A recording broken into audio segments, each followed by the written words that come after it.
ഞാൻ ഈ അടുത്ത നാളിൽ ഒരു വർഗീയ പ്രസിദ്ധീകരണത്തിൽ കുറെ ആഴ്ചകൾക്ക് മുമ്പ് നിങ്ങളും വായിച്ചു കാണും. കത്തോലിക്ക സഭയ്ക്ക് ഇന്ത്യയിൽ 17 കോടി ഏക്കർ ഭൂമിയുണ്ടെന്ന്. അപ്പോ എന്തിനാണ് ഇങ്ങനത്തെ ഒരു വാർത്ത വരുന്നത്? അപ്പൊ അത് കത്തോലിക്ക സഭ എന്നുള്ള പേരിൽ എവിടെങ്കിലും ഭൂമി നമുക്കുണ്ടോന്ന് അറിയത്തില്ല.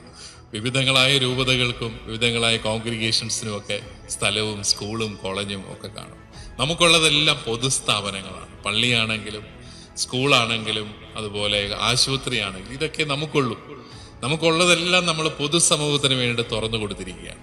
പക്ഷേ എങ്കിലും ഇങ്ങനെ ഒരു വാർത്ത ഒരു പ്രത്യേക സാഹചര്യത്തിൽ അത് വരുമ്പോൾ മറ്റ് സമുദായങ്ങൾക്ക് നമ്മളോട് അസൂയ ജനിക്കുകയാണ്. അപ്പൊ ഞാൻ ഈ 17 കോടി ഏക്കർ എന്നൊക്കെ കേട്ടോണ്ട് ചുമ്മാതെ ഇന്റർനെറ്റിലൊന്ന് പരുതി കേരളം മൊത്തം കൂടെ എടുത്തു നോക്കിയാൽ എത്ര ഏക്കർ കാണും? കേരളം മൊത്തവും കൂടെ 1 കോടി ഏക്കർ ഇല്ല, 93,000 ഏക്കർ എങ്ങാണ്ടേ ഉള്ളൂ. പക്ഷെ ആ യാഥാർത്ഥ്യത്തോട് ഒട്ടും നിരക്കാത്ത വാർത്തകൾ ഒരു ഉത്തരവാദിത്തപ്പെട്ട സംഘടനയുടെ മുഖപത്രം പ്രസിദ്ധീകരിക്കുക, അത് പിൻവലിക്കുക. പക്ഷെ അത് ഡിജിറ്റൽ വേൾഡിലേക്ക് ഒരു കാര്യം പ്രസിദ്ധീകരിച്ചു കഴിഞ്ഞാൽ പിൻവലിച്ചിട്ട് എന്നാ കാര്യം? അത് അവിടെ തന്നെ കാണും. അത് മനുഷ്യരിൽ ഉണ്ടാക്കുന്ന അസ്വസ്ഥതകൾ, സമാധാനപരമായിട്ട് കരുതുന്ന ജീവിക്കുന്ന സമൂഹങ്ങളെ തമ്മിൽ ഭിന്നിപ്പിക്കാനൊക്കെയുള്ള പരിശ്രമങ്ങൾ ഇപ്പോൾ ധാരാളമായിട്ട് നടക്കുന്നുണ്ട്. അതൊക്കെ തിരിച്ചറിയാനുള്ള വിവേകം ക്രൈസ്തവർക്കുണ്ട്, നമുക്കെല്ലാവർക്കും ഉണ്ട് എന്നുള്ളത് തന്നെയാണ് എൻ്റെ വിശ്വാസം. കാരണം നമ്മുടെ മനസ്സാക്ഷി രൂപീകരണത്തിലും ബൗദ്ധികമായ രൂപീകരണത്തിലും സഭ ഒത്തിരിയേറെ ശ്രദ്ധിച്ചിട്ടുണ്ട്. ക്രിസ്ത്യാനിയാണോ? സ്വീകരിച്ചേ പറ്റൂ. കാരണം അന്ത്യവിധിയിൽ ചോദ്യങ്ങൾ വളരെ ചുരുങ്ങിയ ചോദ്യങ്ങളേ ഉള്ളൂ. ഞാൻ വിശക്കുന്നവനായിരുന്നു, നീ ഭക്ഷണം തന്നു. ദാഹിക്കുന്നവനായിരുന്നു, കുടിക്കാൻ തന്നു. പരദേശിയായിരുന്നു, സ്വീകരിച്ചോ. ഇങ്ങനെയുള്ള 5-6 ചോദ്യങ്ങളെ ചോദിക്കത്തുള്ളൂ, വേറെ ഒന്നും ചോദിക്കുകയല്ല. അതുകൊണ്ട് നീ ക്രിസ്ത്യാനിയാണോ? സ്വീകരിച്ചേ പറ്റൂ എന്നുള്ളതായിരുന്നു. എന്ന് വെച്ചാൽ നമ്മൾ ദൈവവിശ്വാസത്തിൽ ആഴപ്പെടുന്തോറും മനുഷ്യനെ ആദരിക്കാനായിട്ട് തുടങ്ങും. ബൈബിളിലെ ഏറ്റവും മനോഹരമായ ഒരു വാക്യമുണ്ടല്ലോ, ദൈവം മനുഷ്യനെ സൃഷ്ടിച്ചത് സ്വന്തം ഛായയിലും സാദൃശ്യത്തിലുമാണ്. അതുകൊണ്ട് നമ്മളിൽ ആത്മീയത കൂടുന്തോറും എല്ലാവരിലും ദൈവത്തിന്റെ ഛായ കാണാനും അവനെ സ്നേഹിക്കാനും നമുക്ക് സാധിക്കും. അതുകൊണ്ടാണ് പ്രിയപ്പെട്ടവരെ, ക്രൈസ്തവ സംസ്കാരങ്ങൾ ഉള്ളിടത്തൊക്കെ മതസൗഹാർദ്ദമുണ്ട്.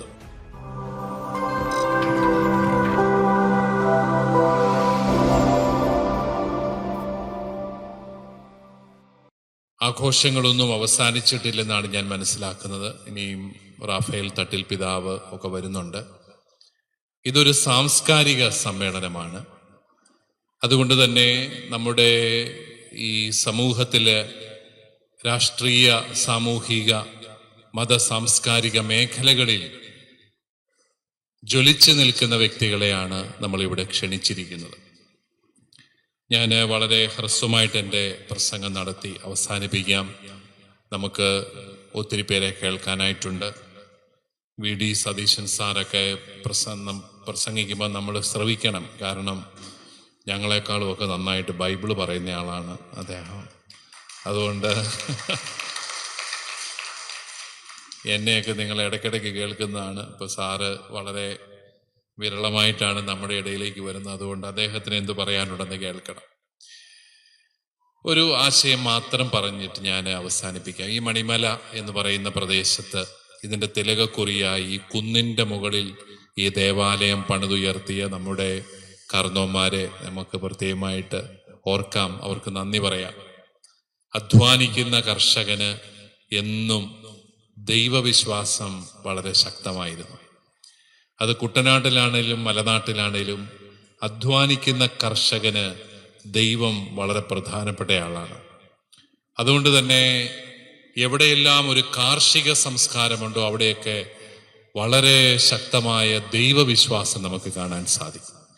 പിന്നീട് വ്യാവസായിക വിപ്ലവമൊക്കെ വരുമ്പോഴാണ് കുറച്ചൊക്കെ ഈ ദൈവവിശ്വാസത്തിൽ കുറവ് വരുന്നതും നിരീശ്വരത്വം ഒക്കെ കൂടുന്നതും. ഏതായാലും നല്ല കർഷകരായിരുന്ന നമ്മുടെ പൂർവികര്, അവര് ഏറ്റവും ആദ്യം എല്ലാത്തിനേക്കാളും മുൻപ് പ്രാധാന്യം കൊടുത്തത് ദൈവത്തിനും ദേവാലയത്തിനുമായിരുന്നു. മലബാറിലെ കുടിയേറ്റത്തിന് പോയ നമ്മുടെ ആൾക്കാര് അവർക്ക് സ്ഥലമൊക്കെ കിട്ടുമ്പോൾ അവരെല്ലാവരും കൂടെ കൂടി ഏറ്റവും നല്ല സ്ഥലം പള്ളിക്ക് മാറ്റി വെച്ചു, എന്നിട്ട് ബാക്കിയാണ് എല്ലാവരും കൂടെ വീതിച്ചെടുത്തത് എന്ന് പറഞ്ഞു കേട്ടിട്ടുണ്ട്. കാരണം അവരെ സംബന്ധിച്ചിടത്തോളം ദൈവത്തിന്റെ സാന്നിധ്യമാണ് അവരെ മുന്നോട്ട് പോകാനായിട്ട് സഹായിക്കുക. അതുകൊണ്ട് തന്നെ അവർ ആ രീതിയിലെല്ലാം ദൈവികമായ ഒരു ആത്മീയ ജീവിതത്തിന് ഏറെ പ്രാധാന്യം കൊടുത്തു. ആത്മീയ ജീവിതം ശക്തമാകുമ്പോഴുള്ള ഏറ്റവും പ്രധാനപ്പെട്ട ഗുണം എന്താണ്? ഞാൻ പറയും, നമ്മളെല്ലാം നല്ല ദൈവവിശ്വാസികളാകും തോറും നമ്മൾ നല്ല മനുഷ്യരാകും. നമ്മളെല്ലാവരെയും സ്നേഹിക്കാനായിട്ട് തുടങ്ങും. ഈ അടുത്ത നാളിൽ കാലം ചെയ്ത നമ്മുടെ പ്രിയങ്കരനായ ഫ്രാൻസിസ് പാപ്പ, അദ്ദേഹം ഏറ്റവും കൂടുതൽ വിമർശിക്കപ്പെട്ടത് അഭയാർത്ഥികളെ സ്വീകരിക്കണം എന്ന് അദ്ദേഹം പറഞ്ഞതിൻ്റെ പേരിലാണ്. യൂറോപ്പ് അഭയാർത്ഥികളെ സ്വീകരിക്കണമെന്നും യൂറോപ്പിന്റെ അതിർത്തികൾ തുറന്നിടണമെന്നും ഫ്രാൻസിസ് പാപ്പ പറഞ്ഞു.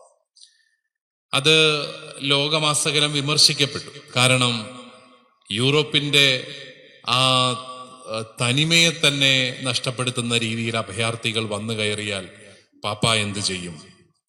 അഭയാർത്ഥികളെ സൃഷ്ടിക്കുന്ന അനീതിപരമായ ഒരു സാമൂഹിക ക്രമത്തിനെതിരെ എന്തുകൊണ്ടാണ് പാപ്പ ഒന്നും പറയാത്തത് എന്നൊക്കെ ചോദിച്ചു. പക്ഷെ മാർപ്പാപ്പയുടെ നിലപാടിതായിരുന്നു, ക്രിസ്ത്യാനിയാണോ സ്വീകരിച്ചേ പറ്റൂ. കാരണം അന്ത്യവിധിയിൽ ചോദ്യങ്ങൾ വളരെ ചുരുങ്ങിയ ചോദ്യങ്ങളേ ഉള്ളൂ. ഞാൻ വിശക്കുന്നവനായിരുന്നു, നീ ഭക്ഷണം തന്നോ? ദാഹിക്കുന്നവനായിരുന്നു, കുടിക്കാൻ തന്നോ? പരദേശിയായിരുന്നു, സ്വീകരിച്ചോ? ഇങ്ങനെയുള്ള 5-6 ചോദ്യങ്ങളെ ചോദിക്കത്തുള്ളൂ, വേറെ ഒന്നും ചോദിക്കുകയല്ല. അതുകൊണ്ട് നീ ക്രിസ്ത്യാനിയാണോ സ്വീകരിച്ചേ പറ്റൂ എന്നുള്ളതായിരുന്നു. എന്ന് വെച്ചാൽ നമ്മൾ ദൈവവിശ്വാസത്തിൽ ആഴപ്പെടും തോറും മനുഷ്യനെ ആദരിക്കാനായിട്ട് തുടങ്ങും. ബൈബിളിലെ ഏറ്റവും മനോഹരമായ ഒരു വാക്യമുണ്ടല്ലോ, ദൈവം മനുഷ്യനെ സൃഷ്ടിച്ചത് സ്വന്തം ഛായയിലും സാദൃശ്യത്തിലുമാണ്. അതുകൊണ്ട് നമ്മളിൽ ആത്മീയത കൂടുന്തോറും എല്ലാവരിലും ദൈവത്തിന്റെ ഛായ കാണാനും അവനെ സ്നേഹിക്കാനും നമുക്ക് സാധിക്കും. അതുകൊണ്ടാണ് പ്രിയപ്പെട്ടവരെ, ക്രൈസ്തവ സംസ്കാരങ്ങൾ ഉള്ളിടത്തൊക്കെ മതസൗഹാർദ്ദമുണ്ട്.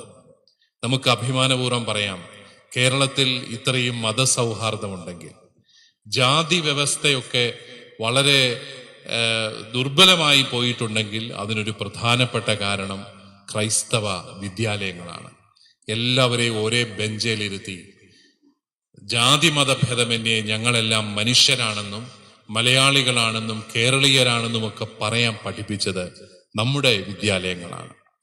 ആ വിദ്യാലയങ്ങളുടെ ഒരു സംസ്കാരമൊക്കെയാണ് ഇപ്പോൾ അപകടത്തിലായിരിക്കുന്നത് എന്നുള്ളത് നമുക്ക് സങ്കടകരമാണ്. പക്ഷേ ഈ കേരളത്തിന്റെ സാംസ്കാരികമായ ഈ പരിസരം അത് തയ്യാറാക്കുന്നതിൽ ക്രൈസ്തവ ചൈതന്യത്തിന് വലിയ പ്രാധാന്യമുണ്ട്. ഈ മണിമലയിൽ നമ്മൾ പള്ളി പണിതപ്പോൾ ഇവിടെ പള്ളി മാത്രമല്ല ഉണ്ടായത്, വലിയൊരു ഹൈസ്കൂള് ഇവിടെ ഉണ്ടായി, അനുബന്ധ സ്ഥാപനങ്ങൾ ഉണ്ടായി. ഇവിടുത്തെ ആൾക്കാർക്കെല്ലാം വിദ്യാഭ്യാസം കൊടുക്കാനായിട്ട് നമ്മൾ ആഗ്രഹിച്ചു. ഞാൻ ചരിത്രത്തിൽ വായിച്ചത് ഓർക്കുകയാണ്. ചാൾസ് ലവീഞ്ഞ പിതാവ് ചങ്ങനാശ്ശേരിയിൽ എത്തുമ്പോൾ കോട്ടയം വികാരിയാത്തിന്റെ വികാരി അപ്പസ്തോലിക്കായിട്ട് വരുമ്പോൾ നമ്മുടെ കാർന്നോമാർ അദ്ദേഹത്തോട് ചെന്ന് ചോദിച്ചത്, ഞങ്ങൾക്ക് പള്ളി പണിയാൻ കാശ് വേണമെന്നോ ഞങ്ങൾക്ക് സൺഡേ സ്കൂൾ പണിയണമെന്നോ ഒന്നുമല്ല, ഞങ്ങളുടെ പൈതങ്ങൾക്ക് ഇംഗ്ലീഷ് വിദ്യാഭ്യാസം കൊടുക്കാൻ എന്തെങ്കിലുമൊക്കെ ചെയ്യണം, അത്രയും മതി, പള്ളിയൊക്കെ ഞങ്ങൾ പണിതോളാം, പിതാവ് ഞങ്ങളുടെ പൈതങ്ങൾക്ക് ഇംഗ്ലീഷ് വിദ്യാഭ്യാസം കൊടുക്കണം. അങ്ങനെയാണ് നമ്മുടെ SB ഹൈസ്കൂൾ ആരംഭിക്കുന്നതും നാനാജാതി മതസ്കർ ആയിട്ട് ആ സ്കൂള് തുറന്നു കൊടുക്കുന്നത്. ഈ കാലഘട്ടത്തിൽ പക്ഷേ കാലം മാറുന്തോറും നമ്മുടെ ഇന്ത്യയുടെ ആ സ്വത്വം തന്നെ ചോദ്യം ചെയ്യപ്പെടുന്ന സാഹചര്യങ്ങളുണ്ട്. മതസമൂഹങ്ങളെ തമ്മിൽ തല്ലിക്കാനും അവർ തമ്മിൽ സ്പർദ്ധ വളർത്താനും അസൂയ വളർത്താനും ഒക്കെയുള്ള പരിശ്രമങ്ങളുണ്ട്. ക്രൈസ്തവരൊരിക്കലും അതിന് കക്ഷികളല്ല എന്ന് പറയാൻ ഞാൻ ആഗ്രഹിക്കുകയാണ്. കാരണം നമ്മളുടെ ഈ പ്രദേശത്തെ സാന്നിധ്യം എല്ലാവരെയും മാനിക്കുന്നതാണ്, എല്ലാവരെയും സ്നേഹിക്കുന്നതാണ്. സ്നേഹിക്കാനായിട്ട് മാത്രം വിളിക്കപ്പെട്ടവനാണ് ക്രൈസ്തവൻ. ഞാൻ ഈ അടുത്ത നാളിൽ ഒരു വർഗീയ പ്രസിദ്ധീകരണത്തിൽ കുറെ ആഴ്ചകൾക്ക് മുമ്പ് നിങ്ങളും വായിച്ചു കാണും, കത്തോലിക്ക സഭയ്ക്ക് ഇന്ത്യയിൽ 17 കോടി ഏക്കർ ഭൂമിയുണ്ടെന്ന്. അപ്പോ എന്തിനാണ് ഇങ്ങനത്തെ ഒരു വാർത്ത വരുന്നത്? അപ്പൊ അത് കത്തോലിക്ക സഭ എന്നുള്ള പേരിൽ എവിടെങ്കിലും ഭൂമി നമുക്കുണ്ടോ എന്ന് അറിയത്തില്ല. വിവിധങ്ങളായ രൂപതകൾക്കും വിവിധങ്ങളായ കോൺഗ്രിഗേഷൻസിനും ഒക്കെ സ്ഥലവും സ്കൂളും കോളേജും ഒക്കെ കാണും. നമുക്കുള്ളതെല്ലാം പൊതുസ്ഥാപനങ്ങളാണ്. പള്ളിയാണെങ്കിലും സ്കൂളാണെങ്കിലും അതുപോലെ ആശുപത്രി ആണെങ്കിലും ഇതൊക്കെ നമുക്കുള്ളതെല്ലാം നമ്മൾ പൊതുസമൂഹത്തിന് വേണ്ടി തുറന്നു കൊടുത്തിരിക്കുകയാണ്.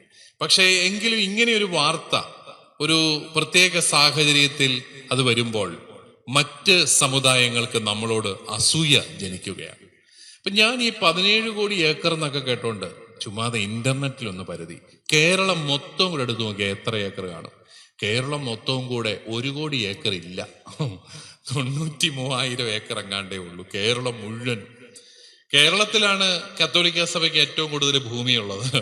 ആ കേരളം മുഴുവനും കൂടെ നോക്കിയാലും 1 കോടി ഏക്കറില്ല. ഇന്ത്യയിലെ ഏറ്റവും വലിയ സംസ്ഥാനമായ രാജസ്ഥാൻ 10 കോടി ഏക്കറേ ഉള്ളൂ. പിന്നെ ഈ ഉത്തർപ്രദേശും കൂടെ കൂട്ടുവാണെങ്കിൽ ചിലപ്പോൾ ഉത്തർപ്രദേശിൽ 9 കോടി ഏക്കർ ഉണ്ടെന്ന് കേട്ടിട്ടുണ്ട്. 9 ആണോ 7 ആണോ എന്ന് എനിക്കറിയില്ല. ഇത്രയൊക്കെ ഉള്ളൂ. അപ്പൊ ഇവര് പറയുന്നത് എന്താണ്? ഇന്ത്യയിലെ ഏറ്റവും വലിയ 2 സംസ്ഥാനങ്ങൾ കത്തോലിക്ക സഭയുടെ കയ്യിലാണ്. ഇത് കേട്ടാൽ ആർക്കെങ്കിലും അസൂയ വരാതിരിക്കുമോ? പക്ഷെ എനിക്ക് ഏറ്റവും സങ്കടം എന്നാന്നറിയാമോ? ഈ മണിമലയിലെ കത്തോലിക്കർ ഉൾപ്പെടെ കുറെ എണ്ണം അത് വിശ്വസിച്ചിട്ടുണ്ടെന്നുള്ളതാണ്. സഭയ്ക്ക് അത് കാണും, മിക്കവാറും 17 കോടി കാണുമായിരിക്കുമെന്ന് കത്തോലിക്കര് തന്നെ അത് വിശ്വസിക്കും. കാരണം നമുക്ക് വലിയ സ്കൂളും കോളേജും ഒക്കെ ഉണ്ടല്ലോ, ഉറപ്പായിട്ടും കാണും. പക്ഷെ ആ യാഥാർത്ഥ്യത്തോട് ഒട്ടും നിരക്കാത്ത വാർത്തകൾ ഒരു ഉത്തരവാദിത്തപ്പെട്ട സംഘടനയുടെ മുഖപത്രം പ്രസിദ്ധീകരിക്കുക, അത് പിൻവലിക്കുക. പക്ഷെ അത് ഡിജിറ്റൽ വേൾഡിലേക്ക് ഒരു കാര്യം പ്രസിദ്ധീകരിച്ചു കഴിഞ്ഞാൽ പിൻവലിച്ചിട്ട് എന്നാ കാര്യം? അത് അവിടെ തന്നെ കാണും. അത് മനുഷ്യരിൽ ഉണ്ടാക്കുന്ന അസ്വസ്ഥതകൾ, സമാധാനപരമായിട്ട് കരുതുന്ന ജീവിക്കുന്ന സമൂഹങ്ങളെ തമ്മിൽ ഭിന്നിപ്പിക്കാനൊക്കെയുള്ള പരിശ്രമങ്ങൾ ഇപ്പോൾ ധാരാളമായിട്ട് നടക്കുന്നുണ്ട്. അതൊക്കെ തിരിച്ചറിയാനുള്ള വിവേകം ക്രൈസ്തവർക്കുണ്ട്, നമുക്കെല്ലാവർക്കും ഉണ്ട് എന്നുള്ളത് തന്നെയാണ് എൻ്റെ വിശ്വാസം. കാരണം നമ്മുടെ മനസ്സാക്ഷി രൂപീകരണത്തിലും ബൗദ്ധികമായ രൂപീകരണത്തിലും സഭ ഒത്തിരിയേറെ ശ്രദ്ധിച്ചിട്ടുണ്ട്, അതെന്നും ശ്രദ്ധിക്കുകയും ചെയ്യും. അതുകൊണ്ട് പ്രിയപ്പെട്ടവരെ, വലിയ സൗഹാർദ്ദത്തിൻ്റെയും സ്നേഹത്തിൻ്റെയും മാനവികതയുടെയും ഒരു സംസ്കാരമാണ് ക്രൈസ്തവ സംസ്കാരം എന്നത്. അതൊരിക്കലും ഇടുങ്ങിയ ചിന്താഗതികളുടെ ഒരു സമാഹാരമല്ല, മറിച്ച് വിശാലമാണ്. നമ്മൾ ചിലപ്പോഴെങ്കിലും നമ്മൾ മാത്രമെന്നൊക്കെ പറഞ്ഞ് പലപ്പോഴും എന്തെങ്കിലുമൊക്കെ ആവശ്യങ്ങൾ ഉന്നയിക്കുന്നുണ്ടെങ്കിൽ തീരെ ഗതികെട്ടിട്ടാണത്. എന്ന് പറഞ്ഞാൽ സമത്വത്തിന്റെ ഒരു ലക്ഷണവുമില്ലാതെ അവഗണിക്കപ്പെടുമ്പോഴൊക്കെയാണ് നമ്മൾ പലപ്പോഴും കുറച്ചെങ്കിലുമൊക്കെ നമ്മുടെ അവകാശങ്ങൾക്ക് വേണ്ടിയിട്ട് സംസാരിച്ചിട്ടുള്ളത്. ഞാൻ കേട്ടു നോർത്ത് ഇന്ത്യയിലൊക്കെ പല ഉയർന്ന ജാതിക്കാരും ഇപ്പോൾ OBC സംവരണത്തിന് വേണ്ടിയിട്ട് അപേക്ഷ കൊടുത്തിരിക്കുകയാണ്, ക്ഷത്രിയ വിഭാഗക്കാർ പോലും. കാരണം മുഴുവൻ സംവരണത്തിലേക്ക് പോവുകയാണ്. സംവരണമില്ലാത്ത സമൂഹങ്ങളെല്ലാം ഇപ്പം സംവരണത്തിന് വേണ്ടി പോവുകയാണ്.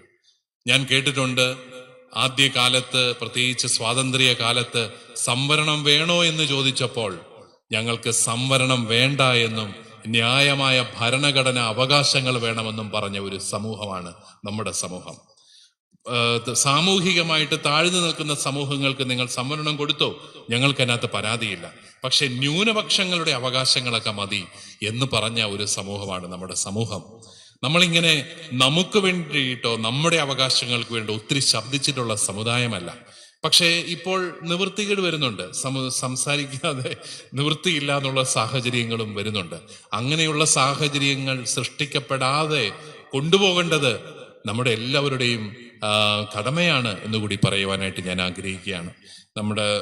നമ്മുടെ ആദരണീയരായ രാഷ്ട്രീയ നേതാക്കന്മാരും അതുപോലെ മത നേതാക്കന്മാരും എല്ലാം ഈ കൂട്ടായ്മയിലേക്ക് എത്തിയതിലുള്ള വലിയ സന്തോഷം അറിയിച്ചുകൊണ്ട് നിങ്ങൾക്ക് ഈ ജൂബിലിയുടെ മംഗളങ്ങൾ നേർന്നുകൊണ്ട് എൻ്റെ വാക്കുകൾ ഞാൻ ഉപസംഹരിക്കും.